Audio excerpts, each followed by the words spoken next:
അമ്മ, എനിക്ക് ഉറക്കം വരുന്നു. എനിക്ക് തണുക്കുന്നു. എന്റെ അടുത്തോട്ട് വാ എന്റെ കുഞ്ഞേ, ഞാൻ നിന്നെ ഉറക്കാട്ടോ. എന്റെ അടുത്തേക്ക് വരൂ. ഞാൻ നിനക്ക് പക്ഷികളുടെ കഥ പറഞ്ഞു തരാം. അപ്പോൾ നിനക്ക് നന്നായിട്ട് ഉറക്കം വരും.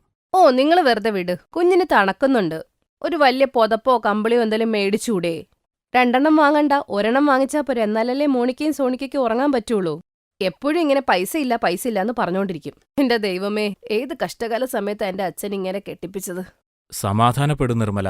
കുട്ടിയെങ്കിലും ഒന്ന് ശ്രദ്ധിക്കാൻ നോക്ക്. എന്തിനാ ഞാൻ മിണ്ടാതിരിക്കണേ? പിള്ളാരും കൂടെ ഒന്ന് അറിഞ്ഞിരിക്കട്ടെ. സ്വന്തം അച്ഛൻ പിള്ളേർക്ക് വേണ്ടി ഒരു കമ്പിളി പോലും മേടിക്കുന്നില്ല. അമ്മ, ഞങ്ങൾക്ക് കുഴപ്പമില്ല. അച്ഛന്റെ കൂടെ വഴക്കിടണ്ട. അതെ, ഞങ്ങക്ക് തണുക്കുന്നൊന്നും ഇല്ല കേട്ടോ. മിണ്ടാതിരിക്ക്. നിനക്ക് തണുക്കുന്നുണ്ടാവില്ല, പക്ഷെ എനിക്ക് നന്നായിട്ടുണ്ട്. അച്ഛാ, അമ്മ സത്യാ പറയണത്. ഒരു നല്ല ഒരു കമ്പിളി പുതപ്പ് അച്ഛൻ വാങ്ങിയേ പറ്റൂ. നിർമ്മലയും ഭോലയുടെയും 2 പിള്ളേരായിരുന്നു മോനിക്ക, സോണിക്ക. സോണിക്കയ്ക്ക് നല്ല അറിവുണ്ടായിരുന്നു. പക്ഷേ അതിനു നേരെ വിപരീതമായിരുന്നു മോണിക്ക. അമ്മയെപ്പോലെ തന്നെയായിരുന്നു. മൂക്കിലാണ് ദേഷ്യം. ഒരു സമയത്ത് ഭോലയ്ക്ക് നല്ലൊരു കടയുണ്ടായിരുന്നു. അത് കണ്ടാണ് നിർമ്മലയുടെ അച്ഛൻ ഘൻശ്യാം അവനെ കൊണ്ട് കെട്ടിച്ചത്. പിന്നീട് ഒരു ദിവസം ഭോലയുടെ കടയിൽ തീ പിടിച്ച് അങ്ങനെ എല്ലാം നശിച്ചുപോയി. ഭോല പിന്നീട് ഭാര്യ നിർമ്മലയും കൊണ്ട് ഒരു ചെറിയ കുടില് താമസിച്ചു. നിർമ്മല, 2 കുട്ടികളെവിടെ? സ്കൂളിൽ പോയി. ഓ, അത് ശരി. എന്ത് നല്ലതാണ്. സർക്കാർ സ്കൂളിലാ ഇപ്പൊ നമ്മൾ പിള്ളേരെ വിട്ടേക്കുന്നത്. മോനിക്ക പറഞ്ഞു, അവിടെ ഒരു ടീച്ചറും വന്ന് പഠിപ്പിക്കുന്നുമില്ല, ശ്രദ്ധിക്കുന്നുമില്ല എന്നാരെയും. അയ്യോ, നിനക്കറിയാവുന്നതല്ലേ നിർമ്മല, ഇപ്പൊ നമ്മുടെ അവസ്ഥ മുമ്പത്തെ പോലെയല്ല. നമുക്ക് ഇപ്പൊ നമ്മുടെ പഴയ കടയുമില്ല. അതറിയാവുന്നതല്ലേ? അത് കൊള്ളാം, നിങ്ങളുടെ കടയാണ് കത്തിയത്. അതിന് ഞാനും പിള്ളേരും എന്ത് വേണം? പിന്നെ ഞാൻ ഇതുവരെ ഇങ്ങനെയൊന്നും ജീവിച്ചിട്ടില്ല. എന്റെ പിള്ളേരും അങ്ങനെ ജീവിക്കില്ല. എന്തിനാ ഇങ്ങനെയൊക്കെ പറയുന്നത് നിർമ്മല? നീ എന്നെ വിശ്വസിക്കേ. വിശ്വാസം നിങ്ങളുടെ മേലോ? ഞാൻ നിങ്ങളോടൊരു കാര്യം പറഞ്ഞേക്കാം. എനിക്ക് നിങ്ങളുടെ കൂടെ ഇനി താമസിക്കാൻ പറ്റത്തില്ല. പിന്നെ പിള്ളേരെ ഞാൻ ഇവിടെ എന്തായാലും നിർത്തത്തില്ല. അങ്ങനെ പറയരുത് നിർമ്മല. നിങ്ങളില്ലാതെ ഞാനെങ്ങനെ ജീവിക്കും? എനിക്ക് കുറച്ച് സമയം തരൂ. നീ നോക്കിക്കോ, ഞാൻ കഠിനാധ്വാനം ചെയ്യും. അങ്ങനെ എല്ലാം ശരിയാക്കും. ഭോല നിർമ്മലയുടെ മുമ്പിൽ കൈകൂപ്പി നിന്നു. അവിടെ 2 പിള്ളേരും അച്ഛനും അമ്മയും സംസാരിച്ചത് കേട്ട് പിന്നെ, മോനാ സോന, വരൂ, നിങ്ങളുടെ സാധനങ്ങളൊക്കെ പെറുക്കൂ. നമ്മൾ അപ്പൂപ്പന്റെ അടുത്തോട്ട് പോവുകയാണ്. നമുക്ക് അവിടെ നിൽക്കാം. അവിടെയാണെങ്കിൽ നിങ്ങൾക്ക് നല്ല സ്കൂളും കിട്ടും, നല്ല കമ്പിളിയും കിട്ടും. നിർമ്മല പറഞ്ഞത് കേട്ടതോടെ മോണിക്ക അപ്പം തന്നെ സാധനങ്ങൾ എടുത്തു.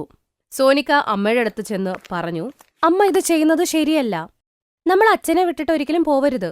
ഇങ്ങനൊരവസ്ഥയിൽ അച്ഛന്റെ കൂടെ നിൽക്കണം നമ്മൾ. സോന, നീ എന്നെ പഠിപ്പിക്കരുത്. നിനക്ക് എന്റെ കൂടെ വരണമെങ്കിൽ വരാം, ഇല്ലെങ്കിൽ അച്ഛന്റെ കൂടെ ഈ പൊട്ടിയ കുടില് താമസിച്ചോ. എനിക്കിവിടെ ഒരു ബുദ്ധിമുട്ടും ഇല്ല അമ്മ. ഞാൻ അച്ഛനെ വിട്ട് എങ്ങോട്ടും വരുന്നില്ല. ഇങ്ങനെ നല്ല സന്തുഷ്ടരായിരുന്ന ഒരു കുടുംബം പിരിഞ്ഞു. മോനിക്ക അമ്മയുടെ കൂടെ സ്വന്തം അപ്പൂപ്പന്റെ അടുത്തോട്ട് പോയി. സോനിക്ക അവളുടെ അച്ഛൻ ഭോലയുടെ കൂടെ തന്നെ നിന്നു. നിർമ്മലയുടെ അച്ഛനും ചേട്ടനും ഒക്കെ ഒരുപാട് പറഞ്ഞു, പക്ഷെ അവള് കേട്ടില്ല. നിർമ്മലയുടെ വാശിയുടെ മുമ്പിൽ അച്ഛൻ ഘൻശ്യാമ തോറ്റു. പിന്നീട് പുള്ളി തന്നെ 2 പേരെ നന്നായി നോക്കാൻ തുടങ്ങി. അപ്പുറത്ത് സോനിക്ക വീട്ടിലെ കാര്യങ്ങളൊക്കെ നോക്കി. ഭോല ഒരു ഉന്തുവണ്ടിയിൽ തുണി വിൽക്കും. സോനിക്ക വീട്ടിലെ കാര്യങ്ങൾ ചെയ്യും. അങ്ങനെ ഒരുപാട് സമയം പോയി. 2 പിള്ളേരും വലിയ കുട്ടികളായി. ഭോലയും നിർമ്മലയും വയസ്സായി. പിന്നീടൊരു ദിവസം, ഹലോ മോന, പെട്ടെന്ന് വീട്ടിലോട്ടൊന്നു വരാമോ? നിന്റെ അപ്പൂപ്പൻ ഇനിയില്ല. എന്താ? ഞാൻ ദാ വരണോ അമ്മ? നിർമ്മലയുടെ അച്ഛൻ മരിച്ചുപോയി. അദ്ദേഹം ഒരാളായിരുന്നു മോണിക്കയുടെയും നിർമ്മലയുടെ കാര്യങ്ങൾ നോക്കിയത്. പക്ഷെ ഘനശ്യാമ് പോയതിനു ശേഷം നിർമ്മലയ്ക്ക് ആകെ ടെൻഷനായി. ഇനി ആര് അവളെയും അവളുടെ മോളെയും നോക്കാൻ പോകുന്നതെന്ന്. നിർമ്മലയുടെ ചേട്ടനാണെങ്കിൽ ആദ്യം തൊട്ടേ ഇവരിവിടെ നിൽക്കുന്നത് അത്ര ഇഷ്ടമല്ലായിരുന്നു. അങ്ങനെ ഘൻശ്യാമിന്റെ മരണത്തിന് ശേഷമുള്ള 10ാമത്തെ ദിവസം, നോക്കു നിർമ്മല, അച്ഛൻ ഇപ്പൊ ഇല്ല. അതുകൊണ്ട് ഞാൻ ഈ വീട് വിൽക്കാൻ പോവാ. വിൽക്കാൻ പോകുന്നു? പിന്നെ ഞങ്ങളൊക്കെ എവിടെ താമസിക്കും ചേട്ടാ? ഞാൻ നഗരത്തിലൊരു ഫ്ലാറ്റ് നോക്കിയിട്ടുണ്ട്. നിമ്മിയും വിശാലും എന്റെ കൂടെ അവിടെ താമസിക്കും. പിന്നെ നിങ്ങള് എന്തെങ്കിലും ചെയ്യും. എന്താണെന്ന് വെച്ച് ചെയ്തോളാനോ? ഞങ്ങൾ എവിടെ പോവും ചേട്ടാ? അതെനിക്കറിയില്ല. നിങ്ങളെ നോക്കാമെന്ന് അച്ഛനല്ലേ പറഞ്ഞത്? ഞാൻ പറഞ്ഞില്ലല്ലോ, മനസ്സിലായില്ലേ? അന്നേ ദിവസം വൈകുന്നേരം കുറച്ച് ആൾക്കാർ വന്ന് ആ വീടിന്റെ കാര്യം സെറ്റാക്കി. വിമൽ നിർമ്മലയും മോളെയും വീട്ടിൽ നിന്ന് പുറത്താക്കി. ഒരു വശത്ത് ചേട്ടൻ ചതിച്ചു, പിന്നീട് തണുപ്പു. വിമൽ വീട്ടിൽ നിന്ന് ഒരു കമ്പിളി പോലും കൊടുത്തുവിട്ടില്ല. പെട്ടെന്നായിരുന്നു മോണിക്കയ്ക്കും നിർമ്മലയ്ക്കും വീടില്ലാതെയായത്. അവരെങ്ങനെയൊക്കെയോ നടന്ന് ഒരു പാർക്കിന്റെ അടുത്ത് പോയി കുറച്ച് തടികളെടുത്ത് കൂട്ടിവെച്ചു. അതിനെ കത്തിച്ച് കുറച്ച് ചൂടെടുക്കാമെന്ന് കരുതി. പക്ഷെ അത് തികഞ്ഞില്ല. അമ്മ, ഭയങ്കരമായിട്ട് തണുക്കുന്നു. അതെ, പക്ഷെ നമ്മൾ എന്ത് ചെയ്യും? നമ്മുടെ അടുത്ത് കമ്പിളിയുമില്ല, പൈസയില്ല. ഇങ്ങനെയാണെ നമ്മൾ മരിച്ചു പോവും. അത് നമുക്ക് അച്ഛൻ്റെ അടുത്തൊന്ന് പോയാലോ? ഇല്ല, അതിനേക്കാളും നല്ല നമ്മൾ മരിക്കുന്നതാ. എന്തായാലും നമ്മളെ സ്വീകരിക്കില്ല. നമുക്കൊരിക്കലും അങ്ങോട്ട് പോകാനും പറ്റത്തില്ല. ഇല്ല അമ്മ, അച്ഛൻ അങ്ങനെയല്ല. ഒരു പ്രാവശ്യം മിണ്ടിപ്പോരുത്. മിണ്ടാതെ കിടന്നുറങ്ങാൻ നോക്ക്. രാവിലെ എണീറ്റപ്പോൾ രണ്ടുപേർക്കും നല്ല വിശപ്പ്. ഓരോ കടകളും കയറി തെണ്ടി അവസാനം ഒരു കട എത്തിയപ്പോൾ, ആരെങ്കിലും ഉണ്ടോ? എന്തേലും കഴിക്കാൻ തരാമോ? ഇന്നലെ തൊട്ടൊന്നും കഴിച്ചില്ല. ഇതാണ് വിധി എന്ന് പറയുന്നത്. ആ കട ഭോലയുടെ ആയിരുന്നു. കടയിലിരുന്നപ്പോൾ നിർമ്മലയുടെ ശബ്ദം കേട്ടപ്പോൾ സോനിക ഓടിപ്പോയി അമ്മേനെ കെട്ടിയങ്ങ് പിടിച്ചു. നിർമ്മലയ്ക്കും പെട്ടെന്ന് മനസ്സിലായി അവളെ. ഇത് അതേ മകളാണ് പാവപ്പെട്ട സമയത്ത് അച്ഛൻ്റെ അടുത്ത് ഏൽപ്പിച്ചു പോയത്. പക്ഷെ വിധി നോക്കിക്കേ. പക്ഷെ സോണിക്ക നല്ല പണക്കാരിയും സന്തോഷത്തോടെ ഇരുന്നു. പുറകിൽ നിന്നൊരു ശബ്ദം വന്നു. സോന, എന്തു പറ്റി മോളെ? ആരാ വന്നത്? അച്ഛാ നോക്കിക്കേ, അമ്മയും മോനെയും വന്നിട്ടുണ്ട്. ഭോലെ കണ്ടതോടെ നിർമ്മലയും മോനെയും നേരെ അങ്ങ് കാലിലങ്ങ് വീണ് മാപ്പ് പറഞ്ഞു. ഭോല അവരെ എണീപ്പിച്ച് പറഞ്ഞു, നിർമ്മല, പക്ഷേ ഇതെന്താ? നീ എന്താ ഇങ്ങനെ ഇരിക്കുന്നേ? എന്നോട് ക്ഷമിക്കണം നിങ്ങള്, എനിക്ക് വലിയ തെറ്റ് പറ്റി. കുറച്ചു കഴിഞ്ഞപ്പോ ഭോല അവര് 3 പേരെയും കാറിൽ വീട്ടിൽ കൊണ്ടുപോയി. രാത്രിയായിരുന്നു. എല്ലാവരും ഒരുമിച്ച് ഭക്ഷണവും കഴിച്ചു. രാത്രിയായപ്പോ മോനിക്ക അടിപൊളി ഒരു കമ്പിളി പുതപ്പ് മൂടിയിരിക്കുകയായിരുന്നു. അതനുഭവിച്ചപ്പോ അവൾ കരഞ്ഞുപോയി.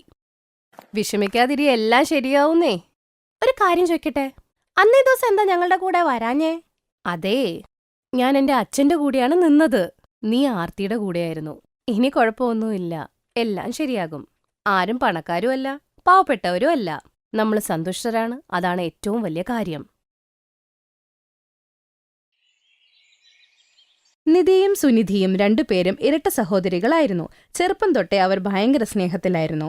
ഒരുമിച്ച് താമസിച്ച്, കുളിച്ച്, ചിരിച്ച്, സംസാരിച്ച്, പഠിത്തം പോലും ഒരുമിച്ചായിരുന്നു. ഒരേപോലത്തെ ഉടുപ്പിടുകയും ഒരേപോലെ ഒരുങ്ങുകയും. അവർ രണ്ടുപേരുടെയും ജോഡി കാണുമ്പോൾ വീട്ടുകാരും നാട്ടുകാരും ഒക്കെ പ്രശംസിക്കുമായിരുന്നു. പക്ഷെ സ്കൂളിൽ അവരെ ചൊല്ലി പ്രശ്നങ്ങളായിരുന്നു. അതുകൊണ്ട് തന്നെ അവരുടെ ക്ലാസ് ടീച്ചറിന് അവരുടെ മാതാപിതാക്കളെ കാണണമെന്ന് ആഗ്രഹമായിരുന്നു. നിധി, സുനിധി, നാളെ പാരന്റ്സ് ടീച്ചർ മീറ്റിംഗ് ആണ്. അച്ഛനും അമ്മയോടും വരാൻ പറയണം കേട്ടോ. ഓക്കെ മാം, ഞങ്ങൾ പറഞ്ഞേക്കാം.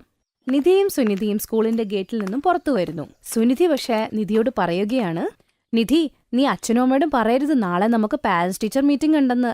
എനിക്കറിയാം മാമിന്റെ ആഗ്രഹം എന്താണെന്ന്. നമ്മളെ രണ്ടുപേരും 2 ക്ലാസ്സിലാക്കാനുള്ള പരിപാടിയാ. ശരിയാ, ഞാനത് ആലോചിച്ചില്ല.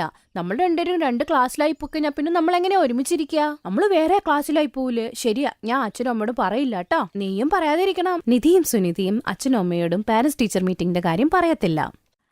പക്ഷെ ഒരു ദിവസം മാർക്കറ്റിൽ വെച്ച് ടീച്ചർ അവരുടെ അമ്മേനെ കാണും. അപ്പോൾ ഈ പാരന്റ്സ് ടീച്ചർ മീറ്റിംഗിന്റെ കാര്യമൊക്കെ പറയും. അപ്പോഴാണ് അവരുടെ അമ്മയ്ക്ക് മനസ്സിലായത് ടീച്ചർ കുറെ ദിവസമായിട്ട് കാണാൻ ആഗ്രഹിച്ചുവെന്ന്.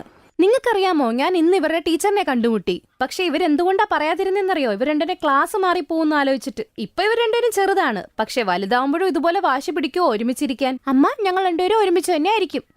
അതെ അമ്മ, ഞങ്ങൾ രണ്ടുപേരും ഒരുമിച്ച് തന്നെയായിരിക്കും. ഒന്നും പ്രശ്നമില്ല, കുട്ടികളല്ലേ, വലുതാവുമ്പോ ശരിയാകും. സമയം പോകുന്തോറും സഹോദരികൾ വലുതായി. ഒരുപാട് ആലോചനകളും വരാൻ തുടങ്ങി. നിധിയും സുനിധിയുടെ അച്ഛനും അമ്മയ്ക്ക് ആഗ്രഹം നല്ലൊരു ആലോചന വരണമെന്നായിരുന്നു. നിധി ഒരു സ്കൂളിലെ ടീച്ചറായിരുന്നു. സുനിധിയാണെങ്കിൽ ഒരു ബാങ്കിൽ വർക്ക് ചെയ്യുമായിരുന്നു. രണ്ടുപേർക്കും നല്ല നല്ല ആലോചനകൾ വന്നുകൊണ്ടിരുന്നു. പക്ഷെ നിധിയും സുനിധിയും ഏതാലോചന വന്നാലും വേണ്ടെന്നു പറയും. എന്തുപറ്റി നിധി? ചെറുക്കൻ നല്ല ഭംഗിയുണ്ടല്ലോ, നീ എന്താ സമ്മതിക്കാത്തത്? അത് വെറുതെ, എനിക്ക് അയാളെ ഇഷ്ടപ്പെട്ടില്ലായിരുന്നു അച്ഛാ. എനിക്കെല്ലാം അറിയാം. ഇത് നിങ്ങളുടെ രണ്ടുപേരുടെയും പ്ലാനാണ്. അതല്ലേ നിങ്ങൾക്ക് ഇഷ്ടപ്പെട്ടില്ല എന്ന് പറയുന്നത്? ഇതെങ്ങനെ നടക്കും ചേട്ടാ? നിങ്ങൾ ഓരോ ആലോചനകളും കഷ്ടപ്പെട്ട് കൊണ്ടുവരും, അവര് വേണ്ടാന്നു പറയാനും. ഹലോ, പറയൂ. ഓ, താങ്ക് യു സോ മച്ച്. നിങ്ങൾ നന്നായിട്ട് എന്നെ സഹായിച്ചു. ഞാൻ നിങ്ങളെ നാളെ ബസ് സ്റ്റോപ്പിൽ കാണാൻ രാവിലെ. ശരി, ഓക്കെ. എന്തു പറ്റി നിധി? നീ എന്തെത്ര സന്തോഷത്തിൽ?